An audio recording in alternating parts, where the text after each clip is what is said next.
Hey, I'm Mzansi, and welcome to Farmers Inside Track, episode 160. I'm your host, Dornumdu. Now, a deep desire to farm, being accountable, and lifelong learning is exactly how Minky Kgopa and Clifford Mthimkulu are thriving in Mzansi's agricultural sector.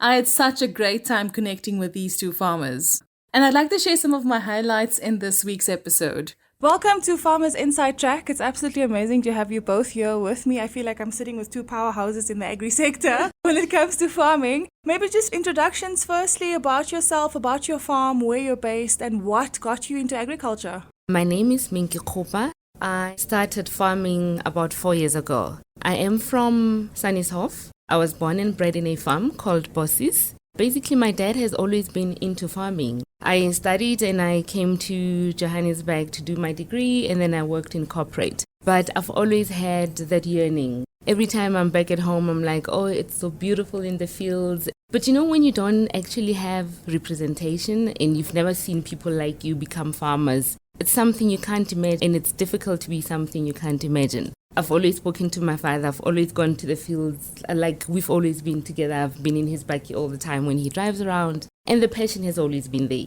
One day we had a conversation and I said to him, Dad, how would you feel if I said to you, give me a piece of land and let me try this thing? He was up for it. He was excited. Couldn't believe that. I've got siblings, by the way. He couldn't believe that from his children, the girl child actually wanted to be a farmer. But then that's how it started, and I was in it. And then I had privilege of working with FarmSol, and that played a very big part in my farming journey. Sometimes I feel like it's the journey that chose me because I was born into it. That's me, and that's how I started. It's so interesting, Minky, that you talk about representation, because as you sit across from me, you look so stunning. People think farmers have to kind of, look a certain way, but you're sitting here and you're like, farming chose me and I don't see myself anywhere else. Do you think that a lot of other girl children feel the same that you did, like not seeing any kind of representation or seeing themselves in the industry, even in this day and time? Oh, certainly. I have a lot of people, even in corporate, that still call me and be like, Minky,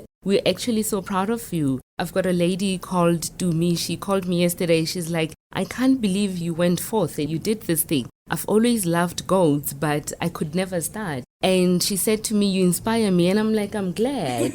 That means I need to be more visible so that more girls, more women can see that actually women can do it. To be quite honest, the men are very supportive and they actually want to see us do it. They want to support us. That is actually sometimes the opposite of what other women in the industry say. So you obviously have a very different experience in it. And that's really interesting. I have another farmer here, also part of the FarmSol program. Clifford Mthimkulu, I'm like a total super fan. You are one of the farmers that I can see, you've really grown in the industry. You're not a fly-by-night. You've been it, you're in it, and you're making the most of it. Tell us about your journey. Where did it all start?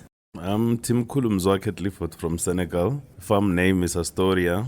We started farming at Astoria in 2006. My father has been a farm worker for 41 years at the farm called Millibelt. He worked for Mfreki Dupree. And then when Mfreki left the farm, he sold some of his equipment to my dad. And then my dad started as an agricultural contractor and then paying off Mfreki his equipment. And then after then, he leased land from other white farmers there in the Senegal and started planting 50 hectares of maize. And luckily, so 2006, my dad got a farm with the acquisition program of rural development. And then we started farming in Astoria 2006, and then 2009.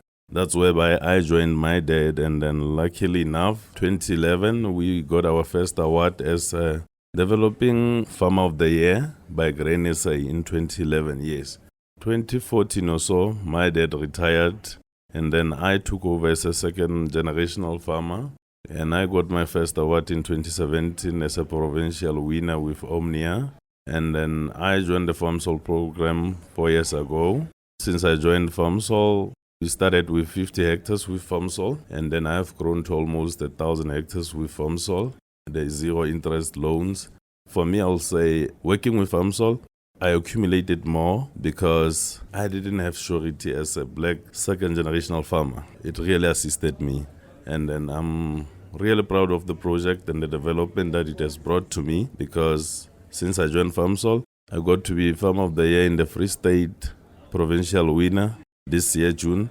And then I was also on the top outstanding persons of South Africa in the top 10, top 5 in the Toyota Harvest, of which I was, I think, number 3. And we were competing with the big gurus. I mean, the awards in Midrand of Grain SA as a developing farmer of the year nationally. So, I'm really proud of myself to date, and it is with hard work and determination that I'm here. I'll just say to anyone who wants to go somewhere in life, he has to be passionate, a hard worker, and then he must hold himself accountable.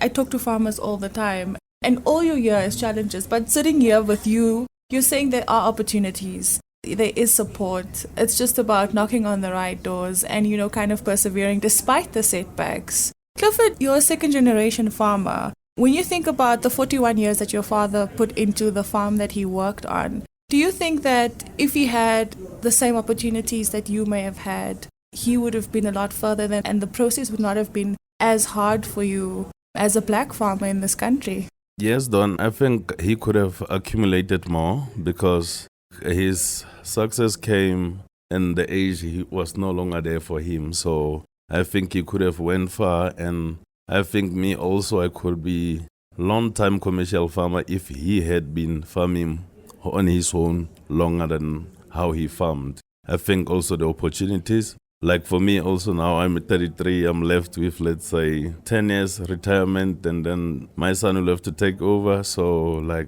I think me also, I tried to push for my years, and maybe my son then will carry on. But now we are running against time because of the delay of when the Mthimkulu farming started. What do you think is the biggest challenge with the industry and how it's set up? I think over the past 2 days, we spoke about the way the finances are shared within the industry. The minister spoke about patient financing, for example. How do you think that works, especially as a black woman farmer in South Africa? I honestly think that if we had, or if, say, for example, the previous generations, particularly the blacks, had the knowledge and the know-how when it comes to technology, that would have been amazing.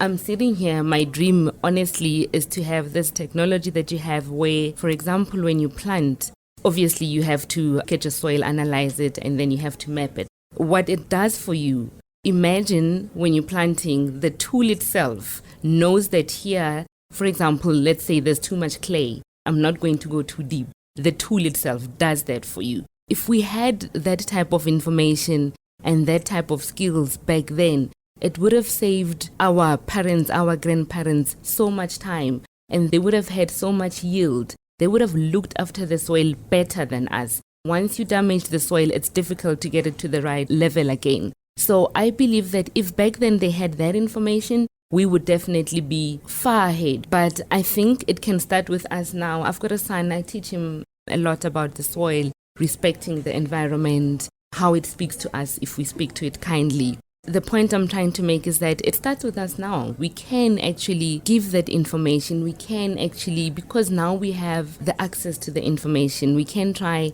and get the information. We can even try and start certain things because we are living the problems every day. So we are the best ones to actually try and solve the problems. So I think we can come up with better things that will put us far ahead in the future, that will save us time, that will ensure health, that will ensure better leisure we supply to the South African breweries through the relationship we have. So obviously we want to make sure that the beer they make is of good quality. It doesn't kill the bodies. Thank you so much, Minky. When it comes to farming, how important is the balance between running your business and finding good stakeholders and to sort of buy into what you do, your bigger purpose, and doing the hands-on farm work? How difficult is balancing that? We struggle with that. I struggle with that personally. I'm sure he does. For your business to grow, you actually have to have people that you can delegate to. But sometimes, as a farmer, you're the one with the passion, you're the one with the vision. You end up being so hands-on that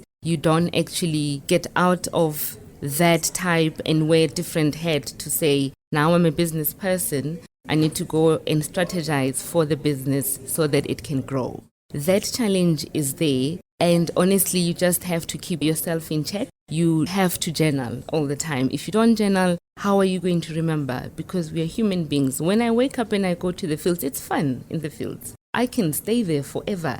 But if I don't journal and I don't remind myself that I have to plan so that I can go back, I can strategize, I can go and look for the market, I can go and speak to the people that I have relationships with. I can speak to my farm soul guys, tell them this is how I'm doing. How am I going to be successful? So that balance is very key. So what I do, I plan my days. I never end a day before I start the next one. So by today, 5 o'clock, I know exactly how my day is going to go tomorrow. If I don't do that, then I just stay in the technical stuff. I just stay on the fields. So it's very key to know that you have to plan.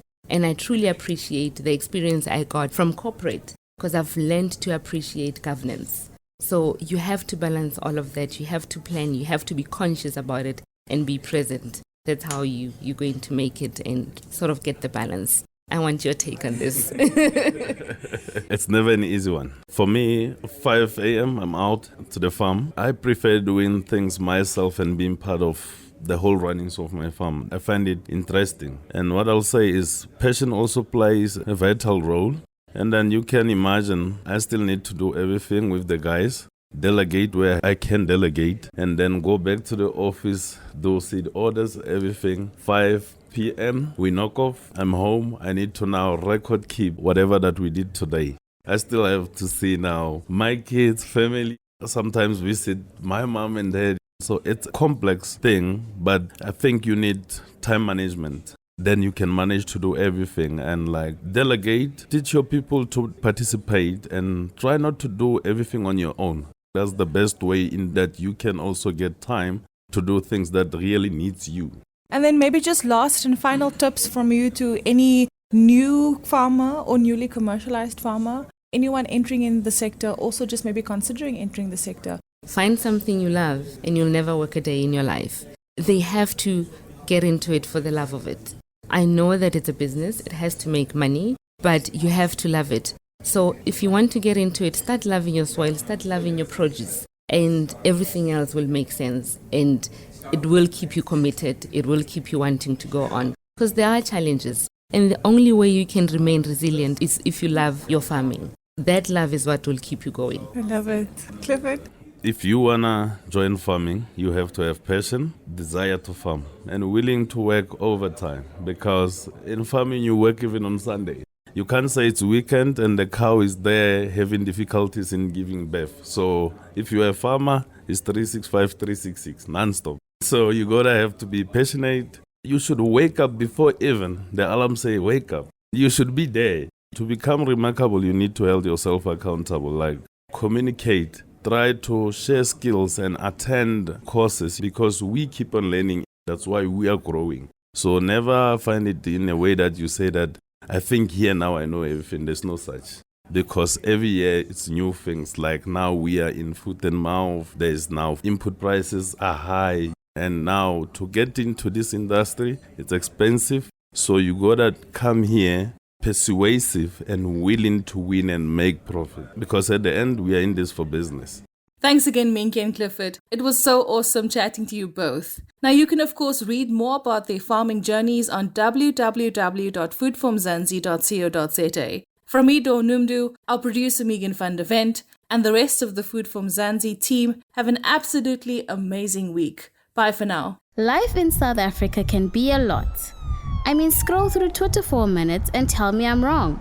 Thank God for South Africans though, right? We're inspiring, and even on the bad days, we fight back with a smile.